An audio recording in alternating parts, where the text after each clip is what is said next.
എൻ്റെ പണ്ടത്തെ ഒരു ഹോബിയായിരുന്നു ഈ പത്രത്തിലൊക്കെ വരുമ്പം ആ സിനിമയുടെ സ്റ്റില്ലെടുത്തിട്ട്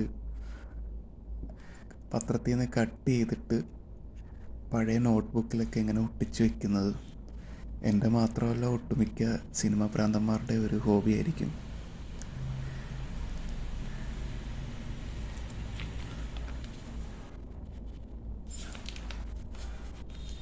ഇത് 2005 2006 കാലഘട്ടത്തിലെ ഒട്ടുമിക്ക സിനിമകളും ഉണ്ട്.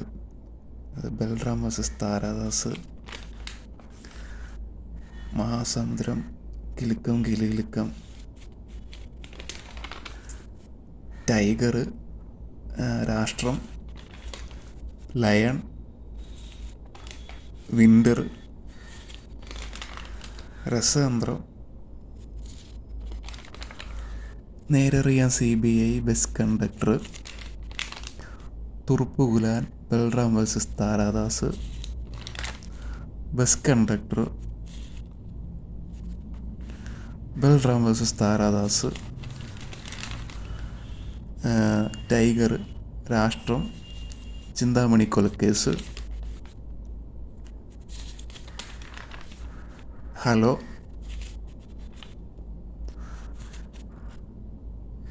കീർത്തിചക്ര, വേണു നാഗവള്ളി സാറ് അവസാനമായിട്ട് സംവിധാനം ചെയ്ത സുഹൃത്ത്, ഭാര്യ സ്വന്തം സുഹൃത്ത് എന്നായിരുന്നു പടത്തിൻ്റെ പേര്, പക്ഷേ ഇതിൽ സുഹൃത്ത് എന്നാണ് കൊടുത്തിരിക്കുന്നത്. പിന്നെ അന്തിപ്പൊൻവട്ടം, നിവേദ്യം, ചോക്ലേറ്റ്, വീരാളിപ്പട്ട്, നഗരം, ഹാർട്ട് ബീറ്റ്സ്, ജൂലൈ 4, സൂര്യൻ,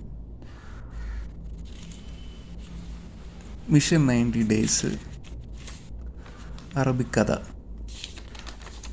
കിച്ചാമണി MBA, നാദിയ കൊല്ലപ്പെട്ട രാത്രി, നിവേദ്യം, ആകാശം, അറബിക്കഥ. പിന്നെ പ്രേം നസീർ സാറ്, ശ്രീവിദ്യാമ്മ, സുമാരിയമ്മ, മറുനാട്ടിലൊരു മലയാളി, കഹോന പാരിഹയുടെ പഴയ സ്റ്റില്ല്. ഇതേത് സിനിമ എന്ന് അറിഞ്ഞൂടാ. ധർമ്മേന്ദ്ര, ബോബി ഡിയോള്, സണ്ണി ഡിയോള്, യവനിക.